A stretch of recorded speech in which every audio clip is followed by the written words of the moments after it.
sobra. Malakas ng hangin yung tent namin, lumuyog talaga eh. Sa aming unang ekspedisyon, samahan ninyo kami tuklasin ng likas na ganda at tagong yaman sa dulong bahagi ng Tanay.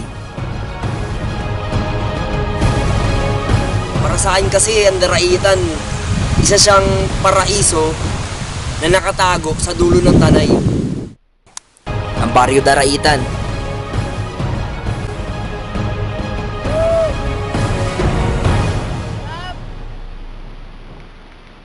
Ito ang MCS Expeditions.